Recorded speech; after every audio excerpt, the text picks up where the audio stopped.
We're probably about where we were last time I met with you on this field, which was last April. We're capable, but we're not consistent, and that's kind of the story right now. Talk about Mike Meyer. This was kind of the first time we got a chance to see him today. Yeah, Mike's a guy that we're thrilled chose to join us, and we're very excited about that last winter when he made that decision. We think he's got really good potential. He's been very impressive. We've again only had 11 practices, but we're really impressed with him, and I think he might make the competition even that much more interesting. I thought your corners looked pretty good today. Can you talk about their progression? They're doing well, and Prater pulled out. He's had a little bit of a leg pull, that he's dealing with, and he's been practicing pretty well. But we're going to be smart with him. He pulled up a little bit there right at the beginning of practice, so it's giving the other guys a good chance to compete. And I think Mike has done a nice job. I think Greg Castillo's done a nice job, and Jordan Bernstein's done a better job than he did last spring. So I think he's right there in the mix too, and that'd be a great thing. That competition's really good. And Willie Lowe's another guy that's been working hard, and so minus Sean, it still gives us 4 guys that are competing well, and happy about that. Where's the battle at center sit right now? About even. We really haven't had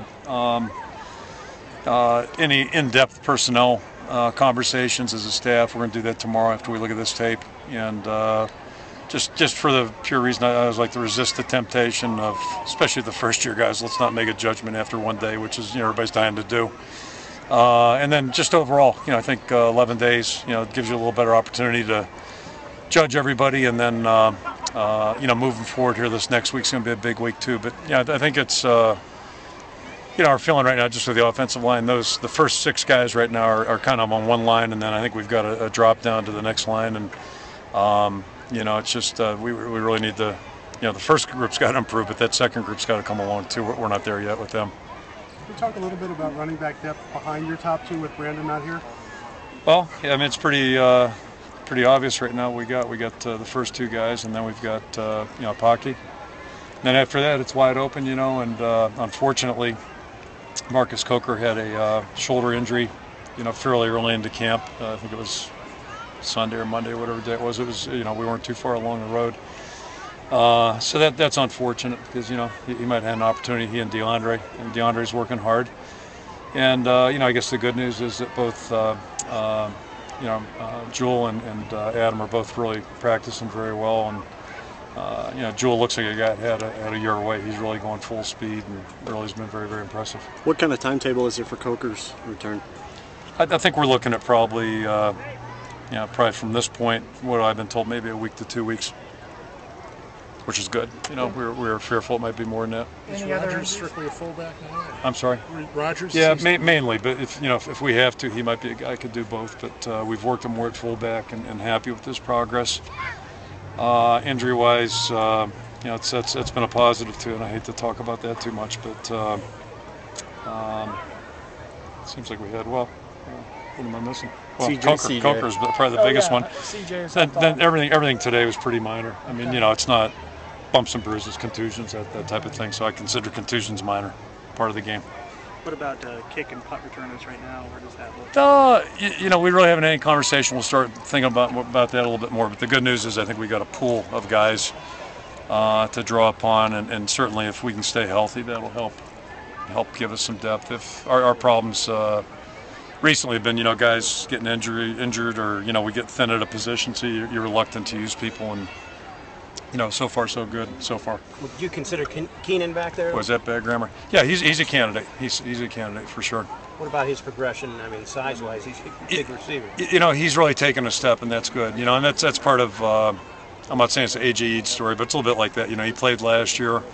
Not a lot of reps, during the course of the season, but I think that year really helped him. He's really done a nice job. I think this out of season, he came back a lot more, just more mature and confident in his actions, and he's had a good camp. And I should hold my breath, but our receivers have really looked pretty good during camp. I don't think I've ever said that in 11 years.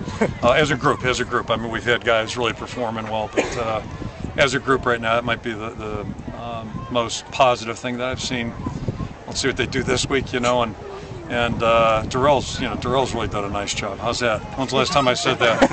So we'll tweet that. 12 years ago. I speak the truth. He's really had a good week. He's working hard and really looks like a fifth-year senior. Like you hope a fifth-year senior would look. Special teams, where does that stand? Oh, I think we have a chance to be good, but we still have some protection issues, protected on PAT field goal, and our kicking has not been consistent. Still is not consistent, so that's a little bit of a concern. About personnel on those suicide units, probably the film of this game will tell something. Yeah, I think we have the potential to have some real good coverage teams, and so we're happy about that. But part of that is staying healthy too. But I think we have some good candidates right now, and guys that are eager. So, and we're going to need to be good on special teams. So I'd like to see us kick a little bit more consistently. Somebody didn't have a good day. Maybe that is. Okay. Our son thought so. 11 days in, are you liking the chemistry of these guys with camp and getting away? They're working hard. Like, and part of the telltale sign, injuries is part of it. I think we've been most of our injuries are more younger player oriented, which is, those guys are trying to catch up a little bit and get the tempo, and then just the way they've handled the heat. I mean, it's been warm. I'm not keeping track every day. And that cold front that was coming in last night didn't last long. It did seem like it was pretty nice. I walked outside the building like around 8 o'clock, and it wasn't bad. Or 7 o'clock, whenever that was. But it was warm this morning, so the guys have handled the heat well, and that's a good indicator. You obviously have a veteran team, and you know what you have in those guys, but what would it do for you if you could find some younger guys to take the next step? Well, we need to, because I was just thinking about out here on the field. We do have some veterans that are good players. We know that, and we expect them to be ready to go. Boy, you just think about the guys that we've lost. Sounds like Anger's really doing well. AJ unfortunately had a knee injury. It's going to keep him out this year. But Tony Moyaki, Spivey, Balaga. I mean, there's 5 guys that are pretty good pros. I think they're going to be good pros. So to take those 5 guys, just for those 5 guys alone out of our lineup from last year, that tells you, well, we've got a lot of work to do, and part of that's the older guys, stepping up even another notch from where they are at in January, and then the other factor is, we need some young guys stepping in there and doing a good job. So that's the key, and I think tight end, for instance, Alan Reisner's, we got great confidence in him, and we have had for a while. But Brad Herman's starting to make some progress there. He looks better during this past 11 practices than he has at any point in his career. So those are the things we need to have happen. We need those kind of guys. I'll tell you another guy that's really had a probably if I picked one player this last 11 days, it's been Adam Geddes. Adam's really looked very, very good. He's really concentrating, been very consistent, and he's flashed at times, but now he looks like a consistent guy that's really ready to jump in there and play at a high level. So those are the stories we need right now. When guys are in their 3rd year to 4th year of the program, they get to that stage, is that the biggest jump you see is consistency? Yeah, you hope so. Yeah, just and for Adam as an example, I mean, he's been catching up. He came in here about 230, 225, wherever he was, but so he's been working hard physically to get to a level where he can play, and he'll be one of the smallest guards in the league, I would imagine. But I think he'll be one of the better ones too, because now he's just practicing start to finish with a good focus. And I can't say that about him a year ago. At times he was pretty good, and other times he'd drift a little bit. So I think that is something I hope you see the maturity develop with a player, and he's certainly a good example of a guy who's doing that.